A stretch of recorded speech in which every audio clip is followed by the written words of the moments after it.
आनंद जी, एक सवाल और कर लेते हैं, बड़ा ये महत्वपूर्ण सवाल है। लोग बिहार के ही हैं और जहाँ तक हम भी उस सर्वे में कहीं कर रहे हैं, देख रहे हैं, राजनीतिक गलियारों से भी चर्चा हो रही है, लोग वही है जहाँ किसी को जगह नहीं मिली वो देख रहा है कि भाई जनसुराज नया है, चलो अब इसके साथ जुड़ो, विधायक बनने का कहीं ना कहीं मौका मिल जाएगा। वो ऐसे लोगों को आपका पुलिसिया दिमाग जो है, आईपीएस का दिमाग कैसे पहचानेगा? यदि प्रशांत जी ने ये जिम्मेदारी आपको दी कि पहचानिए। नहीं, पहचानने की जरूरत नहीं है। सूखे पत्ते खुद गिर जाते हैं, सूखे पत्ते पेड़ से खुद गिर जाते हैं। आप कोई से पत्ता उड़ के आके पेड़ की टहनी पे कितना देर ठहरेगा? दरवाजा खोलते हैं तो सबसे पहले गर्म हवा ही आता है, लेकिन रूम में ठहरता नहीं है। तो जब जनसुराज एक मंच बन रहा है, बहुत सारे ऐसे लोग आएंगे जो कि इस अपने लिए आएंगे, वो ना जनसुराज के लिए आएंगे और ना बिहार के लिए आएंगे, वो खुद के लिए आएंगे। तो आने दीजिए, इसमें कोई दिक्कत देखिए, किसी को रोकना नहीं है, आप समझिए बात को। अब ये भी तो हो सकता है कि किसी का भाव परिवर्तन हो सकता है वो किसी और पार्टी में इतना दब गया था कि वो अपनी बात रख ही नहीं पा रहा था, उसकी नेतृत्व को उठने ही नहीं दिया जा रहा था। वो हो सकता है हमारी पार्टी में आए, उसको वो जगह मिले कि वो अपनी नेतृत्व क्षमता को उठने दे, और सही मायने में जिसलिए उसने भी राजनीति शुरू की हो, शायद बिहार के लिए उसको मौका मिले और वो बेहतर राजनीतिज्ञ साबित हो। तो हम ये पहले से ना सोच लें कि अगर कोई दूसरी पार्टी से आए तो बुरा ही होगा। वो अपने लिए जगह ही खोजना है। हो सकता है उसको जगह मिला ही नहीं, नाम के लिए तो सटा था कहीं पे, लेकिन उसको वो मौका ही नहीं दे गया कि उसके नेतृत्व क्षमता बाहर आ सके। वही 1250 परिवार ने घेर रखा है। अब पार्टी में चले जाते हैं लेकिन आपको जगह नहीं मिलती। तो हो सकता है, इसीलिए कहता हूं, अगर ऐसे गलत लोग कभी आ जाते हैं किसी भी दल में, यहां या कहीं भी, वो देखिए गलत जो होता है ना वो खुद ही गिर जाता है। जब देखते हैं ना, जो कभी कुछ जम जाता है कटवटने वटने के बाद, जो गंदा जो पार्ट हो जाता है वो खुद ही झड़ जाता है। तो खुद झड़ जाए, उसके लिए आपको मुझे कुछ करने की जरूरत नहीं है। यहां जब आप जनसुराज में आएंगे, आपको बेहतरीन लोग मिलेंगे, सही लोग मिलेंगे, सही सोच के साथ मिलेंगे, और जो सामूहिक प्रयास करें। तो उसमें जो एक गलत वाला आदमी, वो अपने आप को एडजस्ट ही नहीं कर पाएगा, वो खुद ही या तो फ्रस्ट्रेट होकर भाग जाएगा और या तो पहचाना जाएगा उसके बीच में, यार ये बंदा तो अलग चल रहा है, तो फिर वो अपनी जगह खुद पकड़ लेगा। जनसुराज का आसमान खुला है, साफ कहा गया है इसमें, जिसके पंख में जितना ताकत है आप उड़िए, जनसुराज आपके लिए आसमान खोल के रखा है। आनंद जी, जैसे प्रशांत जी कहते हैं कि जिसकी जितनी भागीदारी उसकी उतनी हिस्सेदारी। ये हमारा सवाल किसी जाति विशेष पे नहीं है, जातिवाद पे नहीं है। हिस्सेदारी जब हम देखेंगे, उस सवाल की तरफ मैं बढ़ रहा हूँ, हिस्सेदारी जब देखेंगे तो सबसे ज़्यादा हिस्सेदारी आएगी पिछड़ी अति पिछड़ी जातियों की, फिर मुस्लिमों की आएगी। जो जातियाँ, फिर मैं उसी 1250 परिवार की तरफ बढ़ रहा हूँ, जो जातियों का वर्चस्व रहा, उस 1250 परिवार से ही आके बिहार को कंट्रोल किया उन्होंने। जब झारखंड अलग हो गया, यहाँ तक कि पटना से जाके धनबाद में तक लोग फूटा गाड़े, वो मानसिकता आज भी उनके दिमाग में, आप समझ रहे हैं मैं कहाँ बोल रहा हूँ, तो दिमाग में उनके है। तो हिस्सेदारी के हिसाब से जिस बिरादरी से आप आते हैं, मैं आता हूँ, वो भी 4 जो बिरादरियां हैं जिन्हें आरक्षण का लाभ नहीं मिलता है, क्या उनके मन में कहीं ये टीस नहीं होगी कि देख लो भैया, जनसुराज वाले आके तो जो भी बचा कुचा हम राजनीतिक व्यापार करते थे उस पर पानी फिर गया? पहली बात तो अगर व्यापार करते थे तो पानी फिर ही जाना चाहिए, पहली बात जी। दूसरी बात, मैंने सवाल ये लगाया, बहुत सही सवाल लगा। बिल्कुल, जो व्यापार करते थे पानी फिर ही जाना चाहिए, यही सही है बिहार के लिए। दूसरी बात, जनसुराज किसी जाति विशेष या ये नहीं कहता है कि हम इस जात को भागीदारी दे रहे हैं। कहने का मतलब है कि मान लीजिए कि 100 वैकेंसी है, 1000 अच्छे लोग हैं, तो उन 100 में से जो 1000 अच्छे लोग हैं वो तो अलग अलग, हर अच्छा आदमी किसी ना किसी तो कम्युनिटी से आता है ना, किसी ना किसी एक समाज के हिस्से से आता है। तो उस समाज के हिस्से का प्रतिनिधित्व करने के लिए उसको जगह दिया जाए। तो पहला क्राइटेरिया आपका कोई जात विशेष या कोई धर्म विशेष नहीं है। पहला क्राइटेरिया आपका सही होना, आपका अच्छा होना, आपका काबिल होना है। अगर आप काबिल हैं और किसी एक पर्टिकुलर कम्युनिटी से आते हैं और उस कम्युनिटी को आप प्रतिनिधित्व करने के लिए आप आगे बढ़ के आते हैं, तो उसके लिए आपको जगह दिया जाएगा। दूसरा बात, जो लोगों को डर लगता है, देखिए जो ना इवन रिजर्वेशन से डरते हैं जो लोग, मैं उसके लिए बताऊं, बच्चों के लिए बता रहा हूं अपने। जब मैं यूपीएससी का दे रहा था ना, तैयारी कर रहा था, तो सीट्स कम होने शुरू हो गए। पहले 1000, 1500 सीट से 700, 800, 300, 250, 200 सीट। मैं बोला अरे यार ये हो क्या रहा है, और प्लस 50% रिजर्वेशन। तो मैं अपने एक मित्र से कहा, भाई ये तो यार गजब हो गया यार, सीट मतलब 200 खाली सीट निकला है यार, कैसे, ये तो बड़ा मुश्किल। तो हमसे पूछता पता क्या कि तू पढ़ने को तैयार है? मैं कहा हाँ, मेरिट है तुम में? बोला बिल्कुल है। तेरे को सीट कितना चाहिए? मैंने कहा ये 1 चाहिए। वो तो 100 सीट है भाई, ताकत है तो ले लो ना तुमको, है ना, मेरिट है तो आगे बढ़िए लीजिए। क्यों आप चाहते हैं कि आप मतलब मेरे लिए मैं दौड़ नहीं पा रहा हूं, मैदान छोटा कर दीजिए। 100 मीटर का रेस है तो 100 मीटर दौड़ने की क्षमता रखिए। आप क्यों चाहते कि आप मेरे लिए मैदान छोटा कर दीजिए, मुझे सुविधा दे दीजिए भाई। अगर आप मानते हैं, देखिए अदरवाइज नहीं, जो कहीं पिछड़ गया है समाज, है ना, उसको एक स्कोप दिया जा रहा है बढ़ने के लिए। जो खुद को मानता है कि हम पिछड़े नहीं हैं, हम सो कॉल्ड बढ़े हुए हैं, तो फिर आप में मेरिट भी होना चाहिए ना। अब बिना मेरिट के कैसे आगे है? मेरिट से आगे बढ़िए। नहीं आनंद जी, आपने मेरिटोक्रेसी को आगे बढ़ाया जो आपने बात कही कि नौकरी में आरक्षण दीजिए, चलिए जो समाज पिछड़ा है उसे नौकरी में आरक्षण दिया जाए, ये माना जाता है। लेकिन जहां उस नौकरी को पाने के लिए एग्जाम होता है और जब उनके डिवीजन देखे जाते हैं, नंबर देखा जाता है, तो पता चलता है किसी के 95 नंबर है और कोई 80 नंबर पे चला गया। वहां एक कुंठा बिहार के बच्चों में भी हो रही है। ये इसको कैसे आप देखिए, ये जो चीज है ना, ये सिर्फ बिहार के बच्चों की नहीं, पूरे देश में चारों तरफ है। हाँ, तो ये हमें कुंठित होने की जरूरत नहीं है। मुझे ये लगता है कि जैसे हमने बात किया कि जब सबसे पहले हमारा जो पढ़ाई का व्यवस्था बेहतर हो जाएगा, तो इतने कम सीट्स में इतने लड़ने झगड़ने की जरूरत नहीं है। मेरा मैं पर्सनल एटीट्यूड बताता हूँ, जहां ज्यादा लड़ाई झगड़ा होता है ना, हम लेंगे, हम बैठेंगे, हम वहां छोड़ के अलग हो जाते हैं भाई। कौन जाएगा उसमें?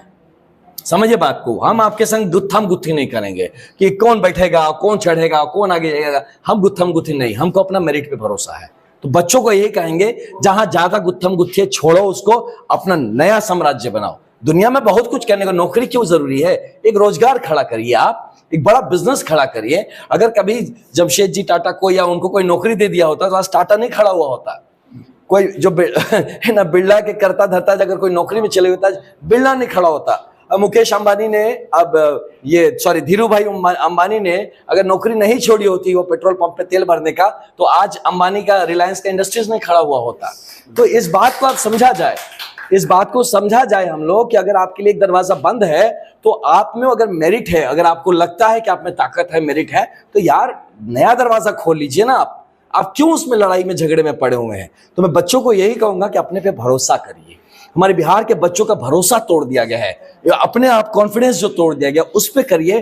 बिलीव मी, एक दरवाजा बंद, दूसरा खड़ा हो जाएगा, दूसरा तो तीसरा आप खड़ा कर लेगा। परसों प्रशांत जी ने अपने प्रेस कॉन्फ्रेंस में कहा कि बिहार के 4 अधिकारी जो ही बिहार चलाते हैं, उसके बाद जदयू के तरफ से तुरंत प्रशांत किशोर पर राजनीतिक हमला बोला गया कि हमारे तो 4 चला भी रहे हैं और हमारे ही रिटायर्ड अधिकारियों को लेके आप अपना संविधान लिखवा रहे हैं, आपके पास है क्या? ये देखिए, ये तो आपने कहा राजनीतिक हमला बोला गया, तो ये तो कटाक्ष और बात को इधर का उधर करना, मैं इसमें कोई मेरिट नहीं मानता हूं। जो सच्चाई थी मैंने बताया, नहीं ठीक, तो हमला आया नहीं, तो ये आएगा ना। देखिए क्या होता है कि आदमी को अपनी साख बचाने के लिए कुछ तो बोलना पड़ेगा। अब आप पकड़ा गए, कटघरा में डाल दिए, तो भाई कुछ तो माय लॉर्ड करके बोलना ही पड़ेगा, तो लोग बोलेंगे, एंड इट इज ओके। देखिए ये सब चीजें मैं सुना ही उस पार्ट को, तो मैं तो ये समझता हूं कि इतना बोलने के बाद भी जो लोग ऑलरेडी पावर में है, उनको सीखिए ना इस चीज से। आप समझिए, आप अपने को बेहतर बनाने की कोशिश करिए। हम लोग जन स्वराज में क्या करें, हम आपकी लाइन को खरोच के छोटा नहीं करेंगे, हम अपनी लाइन लंबा कर रहे हैं, नीचे लाइन। हाँ, हम अपनी लाइन लंबी कर रहे हैं। तो अगर आप में मेरिट है, अगर आप सोच रहे हैं कि आप अच्छा कर सकते, जो लोग हैं बाहर, तो उनको अगर मान लीजिए आप 20% के लेवल पे काम कर रहे हैं और आपको लगता है जन स्वराज 70% लेवल पे काम कर रहा है, आप बढ़िए 30, हम भी बढ़ाएंगे 80। तो इससे ओवरऑल जब मार्केट में कंपटीशन बढ़ेगा, उसको फायदा किसको मिलेगा? बिहार को मिलेगा। हम तो चाहते हैं कंपटीशन बढ़े और लोग बेहतर करिए ना। भैया प्रशांत जी ने तो बहुत अच्छी बात कही उनको कि आप 40 सीट पे दे दीजिए, आप दे दीजिए माइनॉरिटीज को, बोले थे ना, बिल्कुल। तो बोले आप दे दीजिए, हम नहीं देंगे, क्योंकि हमारा उद्देश्य आपको छोटा करना नहीं है, हमारा उद्देश्य बिहार को बड़ा करना है। अब कहां हमको इस मतलब लेथर सा इसमें गंदगी में खींच रहे हैं, हमें नहीं आना है कीचड़ में आपके साथ लड़ाई करने। आपने एक नया स्लोगन शुरू किया है, ये जब सरकार बनेगी तो क्या नहीं, मैंने नहीं शुरू किया है। ये देखिए, ये ना हमारे जनसुराज का ही है। अगर देखिए वहां पे लिखा हुआ, वहां पे साफ साफ, युवाओं के पलायन को बंद करना है, बुजुर्गों को हम 2000 रुपए का पेंशन देना है, महिलाओं को हम सस्ता ऋण देंगे, उसके बच्चों के लिए देखिए विश्व स्तरीय शिक्षा देंगे, और किसानों की खेती का हम बेहतर कमाई कराएंगे। अगर भोजपुरी में हाँ, तो नहीं, तो ये जो 5 चीज है, इसको बृहद तौर पे समझने के लिए सडनली मैं तरारी में भोजपुरी में शुरू किया, हिंदी में लेकिन तरारी हम जब जाग गए नहीं, तो ऐसे ही बात में निकल गई मुंह से। हम बोले हाँ सही बात है। यही 5 चीज मैं ऐसे बताया कि बच्चों की पढ़ाई, युवाओं की कमाई, बुजुर्गों की दवाई, समृद्ध किसान भाई, सशक्त मेरी बहन, मजबूत मेरी माई। अगर भोजपुरी में ट्रांसलेट करेगा एक ऐसा ही बोलेगा और क्या बोलेगा, ऐसा ही बा भोजपुरी आई थी। मैं तो भोजपुरी में अंतिम सवाल है आनंद जी जो लेते हैं कि हमने अन्ना के आंदोलन को भी कवर किया जी। आपने जैसा अभी एक चैनल पे कहा है कि वो जो है वो शहरी इलाका था, वहाँ बाहर के लोग रहते हैं, जी जी, मौका उनको मिल गया। लेकिन जैसे रिकॉल आपने लाने की बात कही है तो तमाम बिहार की जो पार्टियां उनके कान खड़े हो गए हैं जी, कान खड़े हो गए हैं। मैं बता रहा हूँ, मैंने कहा ना कंपटीशन हम हाई कर देंगे मार्केट में, कान खड़े हो गए हैं। तो अन्ना हजारे ने भी तो प्रशांत किशोर जैसा ही देश बदलने के लिए सपना देखा था। तो क्या आप मानते हैं कि सत्ता जब भी आएगी तो क्या कुछ यहाँ गड़बड़ियां नहीं उस कैसे? ये बहुत बड़ा, मैं हमेशा आपसे भी ये सवाल किया, तमाम जो और भी लोग आए हैं, ये मन में, मेरे पत्रकारिता के मन में दिमाग जाता है कि अन्ना ने देश के लिए सोचा था, लेकिन यहाँ तो दिल्ली में ही सब कुछ अरविंद केजरीवाल ने तहस नहस कर दिया। ये देखिए एक अध्याय है, उसको लेके मान लीजिए पड़ोसी के घर में एक बच्चा है जो ड्रग्स खाने लगा है, डकैती करने लगा है, बुरा बन गया है, तो क्या उसके लिए आप अपने बच्चे को पोसना, पालना, बढ़ाना छोड़ देंगे? तो जस्ट बिकॉज किसी ने ऐसा किया है, आपको लगता है किया है कि नहीं किया, वो मैं कोई कटाक्ष नहीं, कि अगर आपको लगता है किसी ने ऐसा किया है, इसका मतलब थोड़ी कि हमारे यहाँ जनसुराज खड़ा हो रहा है तो हम इस डर से जनसुराज को नहीं सपोर्ट करेंगे कि कल को ऐसा हो गया तो तब तो आप अपने बच्चे को मत पढ़ाइए, बच्चे को खाना मत खिलाइए, कल को बड़ा होकर डकैत बन गया तो, चोर बन गया तो, फरेबी बन गया तो, ड्रग्स खाने लगा तो ये सोच ही गलत है। आप देखिए, विश्वास करना है आज के दिन में, जो प्रशांत जी ने बड़ा अच्छा उनके शब्दों में कहे, तो क्या कहा कि जितने आपके पास आज विकल्प है सब एक्सपायर्ड दवाइयां हैं और ये नया मार्केट में दवाई आया है, भैया ये चल भी सकता नहीं भी चल सकता है।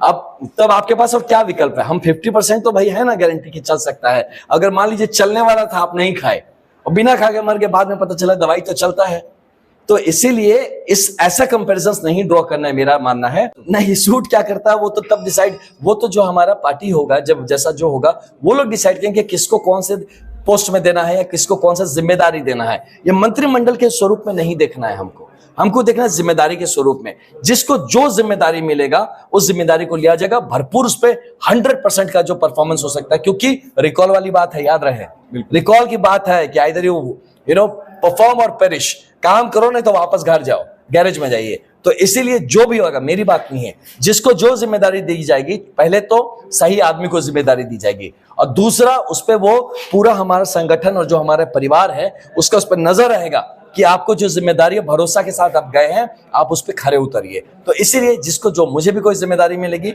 मैं उसको पूरी तरह से उसको पालन करूंगा। चलिए, अयोध्या में जब राम मंदिर बन रहा था तो एक गाना बड़ा हिट हुआ था कि खूब बजाओ ढोल नगाड़े कि आज मेरे राम आएंगे। कल शायद बिहार को एक नया राम मिलने वाले हैं, इस पर तो हम अपनी नज़र बना के रखेंगे ही, लेकिन कह लीजिए कि जिस उद्देश्य के साथ जनसुराज बिहार में और बिहार के लोगों की किस्मत को बदलने के लिए तैयारी करके चल रहा है, अब देखना ये होगा कि बिहार के लोग कितना समर्थन करते हैं, जहां की जातिवाद का कीड़ा घुन की तरीके से लोगों के नसों में ढुक चुका है।